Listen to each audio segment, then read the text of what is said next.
제가 먼저 기도하고 월석 기도에 시작하겠습니다. 참 좋으신 하나님 감사합니다. 영광과 찬송을 하나님께 올려드립니다. 부족하고 약한 저희들 지난 6개월도 은혜 가운데 살게 하시고 또 새로운 7월 한 달 또 하반기를 시작하며 먼저 첫 시간을 주님께 기도로 나아가게 하심을 감사합니다. 연약하고 부족하지만 주님을 의지하며 간구하오니 하나님께서 우리를 붙잡아 주시고 우리의 기도를 응답하여 주셔서 하나님의 인도하심 가운데 또 우리에게 앞으로 펼쳐질 우리의 삶을 승리하며 살아갈 수 있도록 주께서 인도하여 주시옵소서. 사랑하는 성도들의 건강도 지켜주시고 가정도 지켜주시고 안전도 지켜주시고 또 생업도 지켜주시고 자녀들도 지켜주셔서 믿음 안에서 살아가기에 부족함이 없도록 주께서 역사하여 주시옵소서. 때를 따라 돕는 은혜로 함께하여 주셔서 우리에게 필요한 것들을 하나님이 채워주시고 그걸로 인하여 하나님께 더 감사와 영광을 올려드릴 수 있는 우리의 삶이 될 수 있도록 주께서 역사하여 주시옵소서. 지치고 상할 때마다 하나님 힘들지 않게 하시고 새 힘을 더하여 주셔서 우리에게 주어진 사명의 길을 힘차게 달려가기에 부족함이 없도록 주께서 역사하여 주시옵소서. 특별히 기도 용사들의 아버지 하나님의 강건함을 붙잡아 주시고 저들의 기도를 들어응답하여 주셔서 날마다 간증거리가 쏟아져 나오는 귀한 시간들이 될 수 있도록 주께서 역사하여 주시옵소서. 우리 교회도 붙잡아 주셔서 하나님 말씀의 역사와 기도의 능력들이 나타나는 복된 교회가 될 수 있도록 하나님 함께하여 주시옵소서. 또 주님 앞에 나와 예배하며 귀한 힘을 바친 손길들이 있습니다. 하나님 이 예물을 기쁘게 받아주시고 아굴의 기도처럼 아버지 하나님 부하거나 또 아버지 하나님 우리가 가난하여서 하나님을 없다 하거나 또 도둑질하지 않도록 하나님께서 우리에게 필요한 양식을 채워주시사 늘 감사와 기쁨이 충만할 수 있도록 하나님 도와주시옵소서. 늘 선한 사업에 부여하게 하시고 넉넉하게 어렵고 힘든 이웃들을 돌아볼 수 있는 우리의 믿음이 되게 하여 주시옵소서. 이 예물이 사용되는 곳에도 주님의 영광이 드러날 수 있도록 하나님께서 함께하여 주시옵소서. 오늘도 말씀 앞에서 싸우니 말씀의 깨달음과 결단이 있는 귀한 시간 되게 하여 주시고 잠자는 영혼이 깨어나는 복된 시간이 되게 하여 주시옵소서. 예수 그리스도의 이름으로 기도합나이다. 아멘. 오늘 하나님 말씀은 야고보서 1장입니다. 5절부터 8절까지의 말씀을 교독하도록 하겠습니다.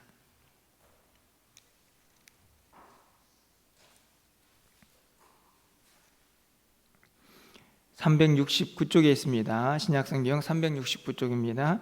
야고보서 1장 5절부터 8절까지의 말씀을 한 절씩 교독하고 마지막 8절은 함께 읽겠습니다. 너희 중에 누구든지 지혜가 부족하거든 모든 사람에게 후히 주시고 꾸짖지 아니하시는 하나님께 구하라. 그리하면 주시리라.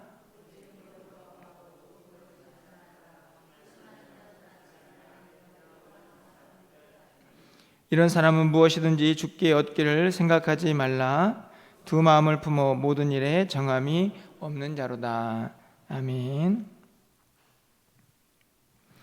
네, 새로운 달 7월의 첫 번째 시간 또 상반기를 마무리하고 하반기를 시작하는 시점에서 또 함께 기도하는 우리 모든 성도님들을 환영하고 또 축복합니다.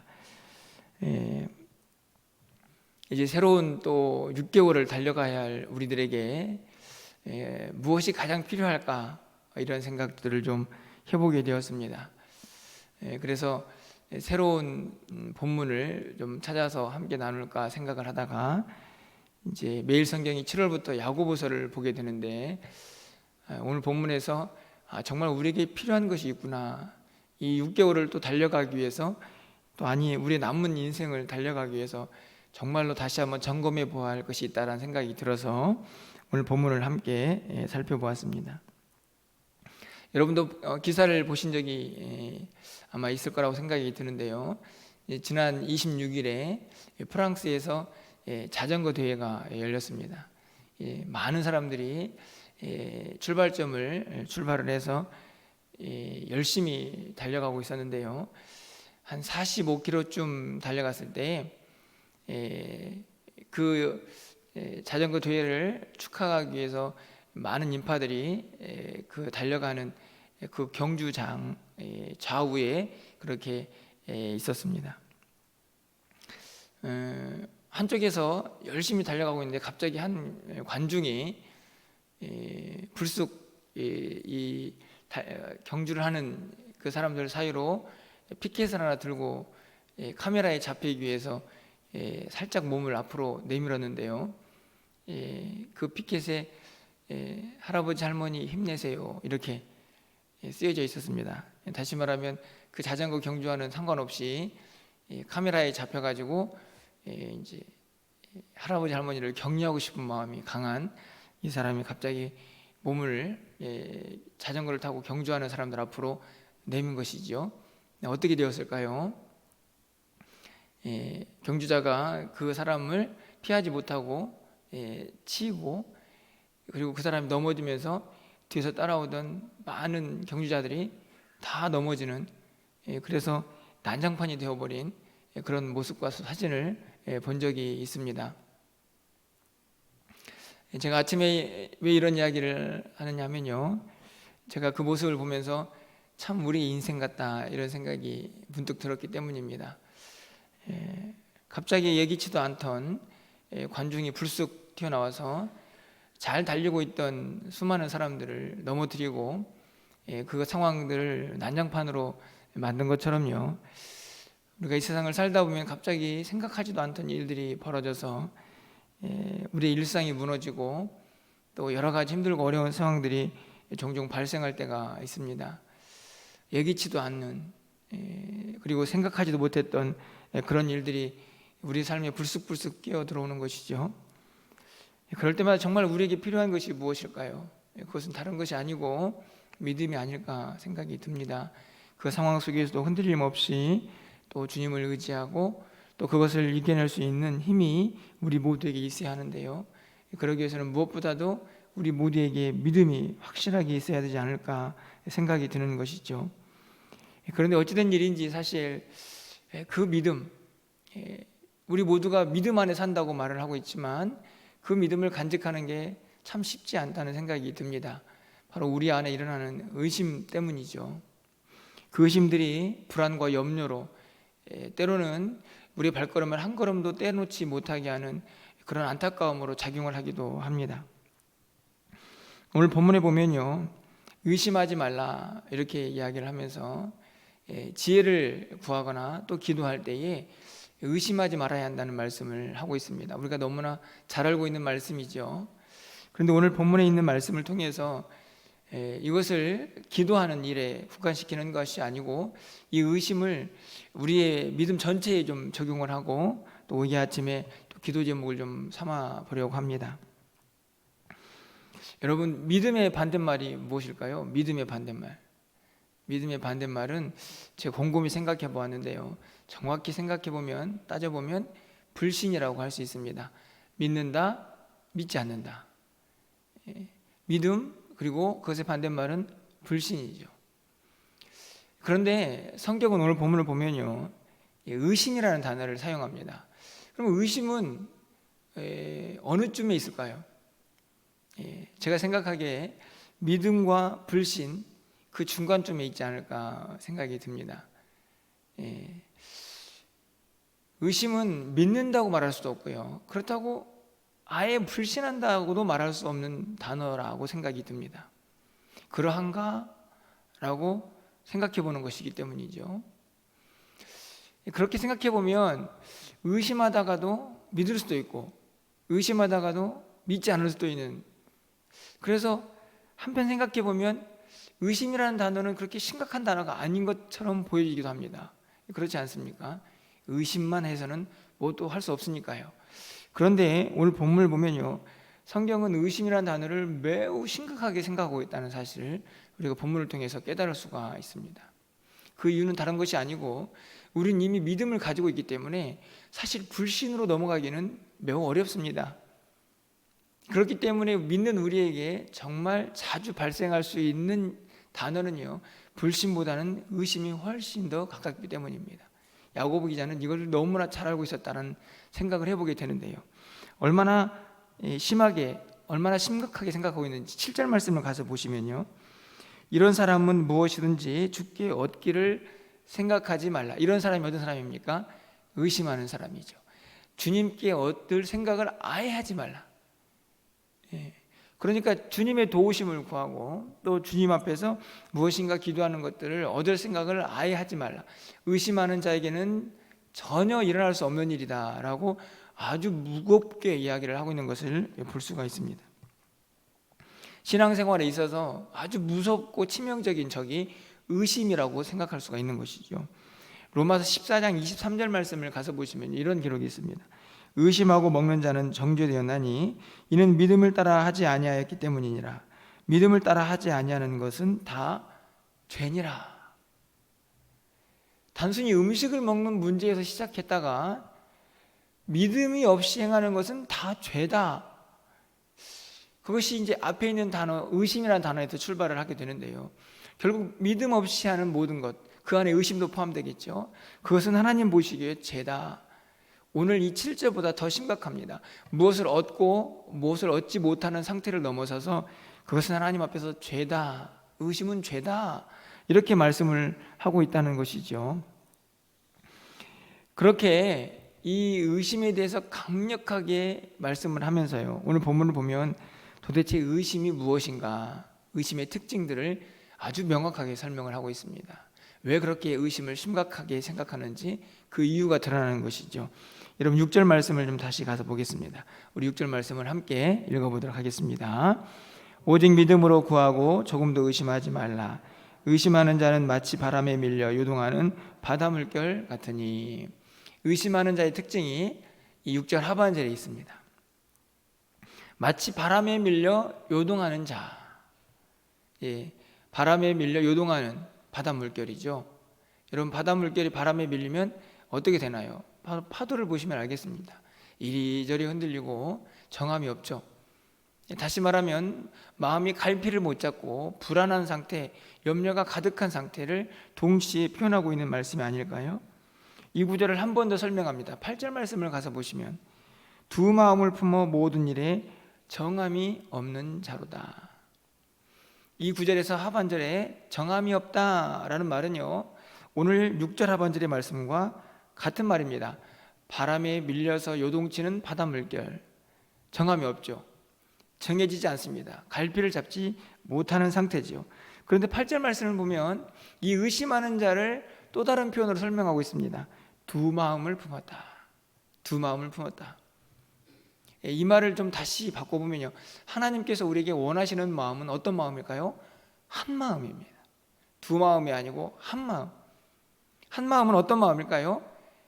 오직 하나님께로만 향하는 마음, 하나님만 바라보는 마음인데요, 어찌된 일인지 우리가 세상을 살아가면서 두 마음을 품게 됩니다.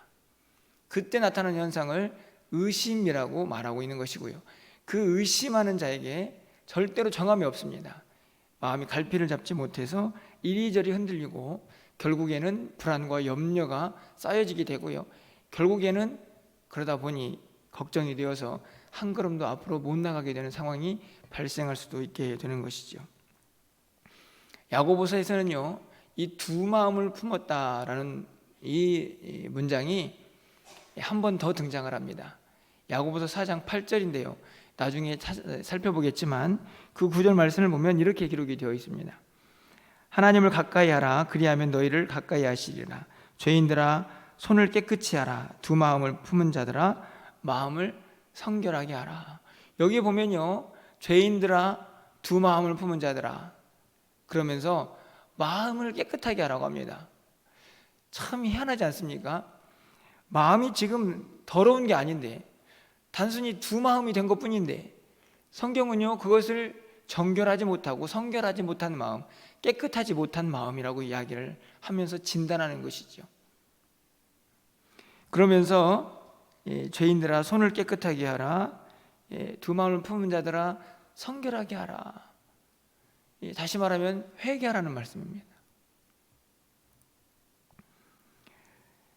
이 야고보서에서 두 마음에 대한 정의는 확실합니다.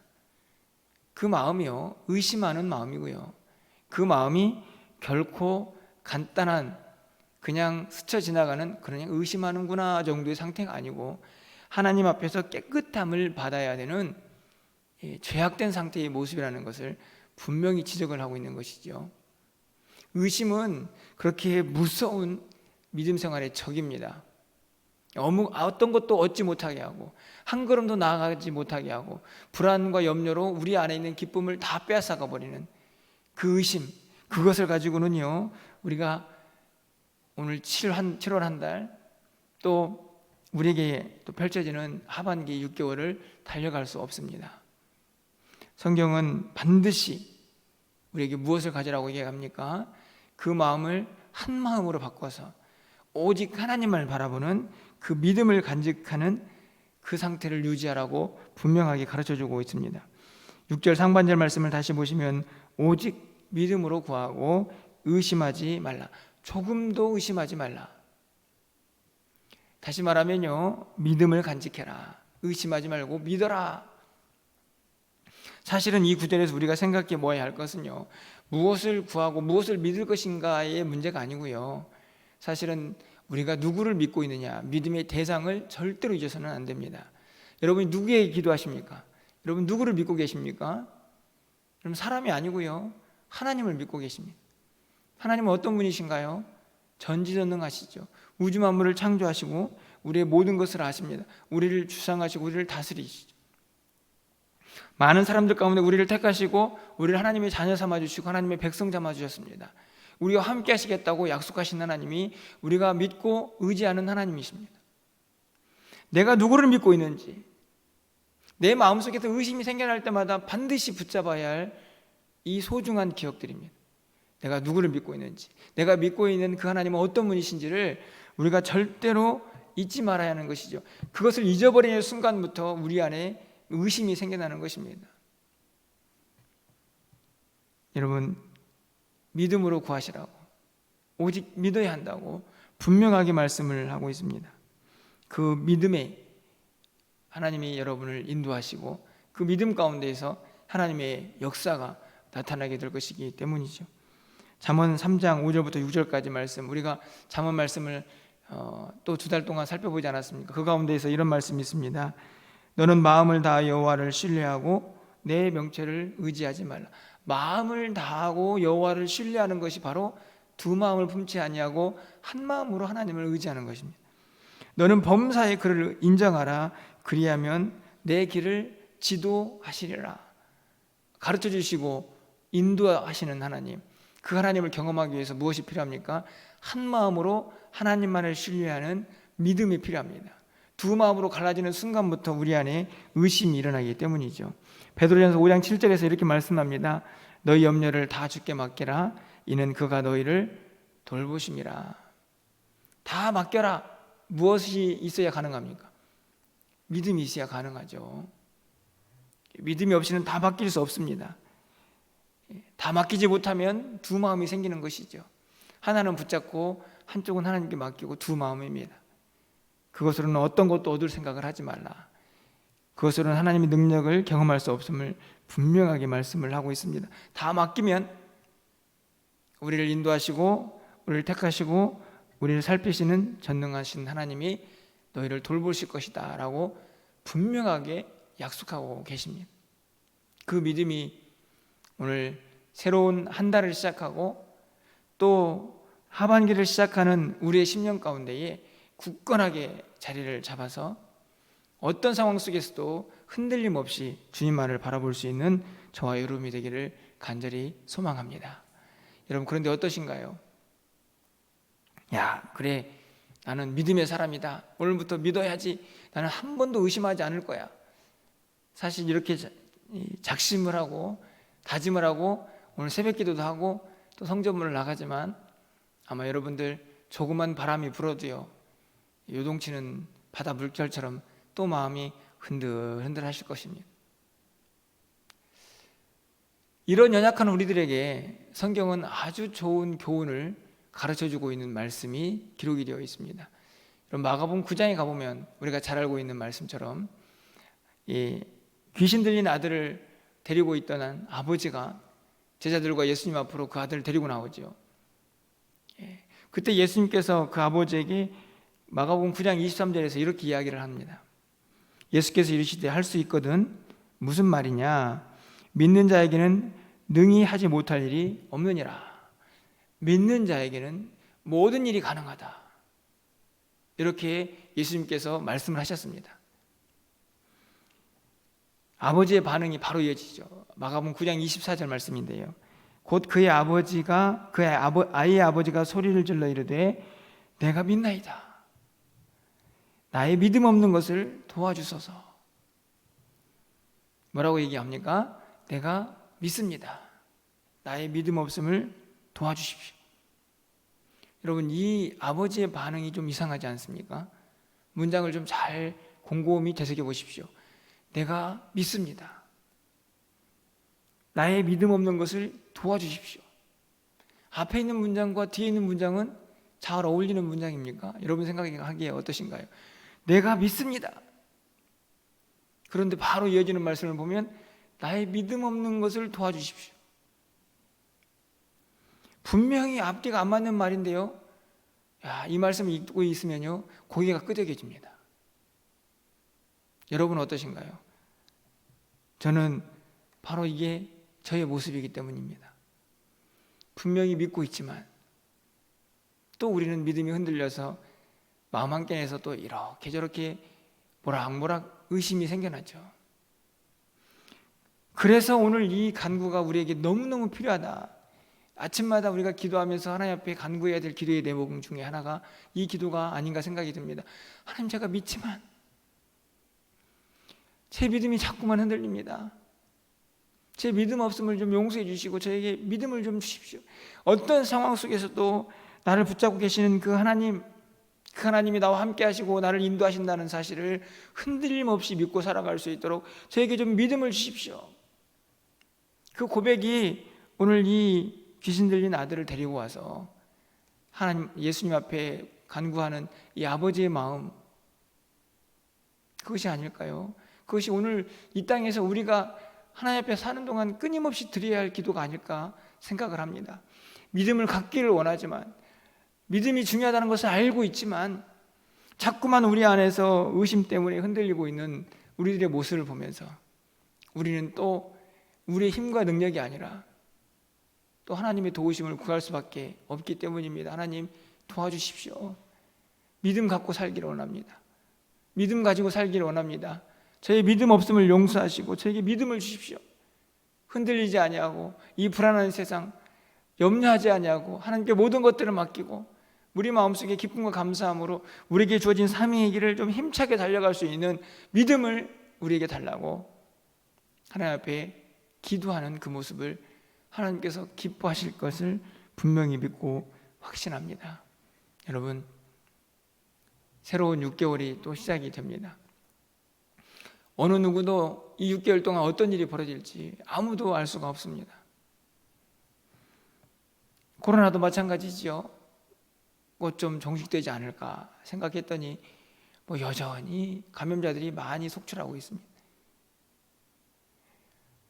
우리에게 어떤 일이 펼쳐질지 알 수 없지만 한 가지 분명한 사실은 의심 없이 믿어야만 이 불안한 세상을, 이 불확실한 시대를 우리가 승리하며 살아갈 수가 있다는 사실입니다. 무엇보다도 우리에게 맡겨진 사명을 이 믿음이 있어야만 잘 감당하며 살 수 있다는 사실을 여러분이 꼭 기억하시고, 여러분, 이 믿음 가지고 우리에게 주어진 이 우리의 삶의 여정들을 확실하게 승리하면서 한 걸음 한 걸음 주님과 동행하며 하나님의 기쁨이 되는 우리의 삶이 될 수 있도록 여러분이 힘차게 기도하실 때에 하나님께서 오늘 또 우리의 기도를 들으시고 우리 가운데 하나님의 은혜로 충만하게 채우실 줄 믿습니다. 그 은혜가 여러분의 삶 가운데 가득 차고 넘쳐나기를 주님의 이름으로 간절히 축원합니다. 오늘 이 말씀을 좀 기억하시면서요, 오늘 찬송가 545장입니다. 우리 이 눈에 아무 증거 아니 배워도 우리의 연약한 믿음을 다시 한번 하나님께 아뢰면서, 하나님, 제가 믿음 안에서 의심 버리고 걸어가겠습니다. 그런 믿음의 고백을 담아서 우리 간절하게 찬양하고 몇 가지 기도 제목 가지고 함께 기도하도록 하겠습니다. 545장입니다.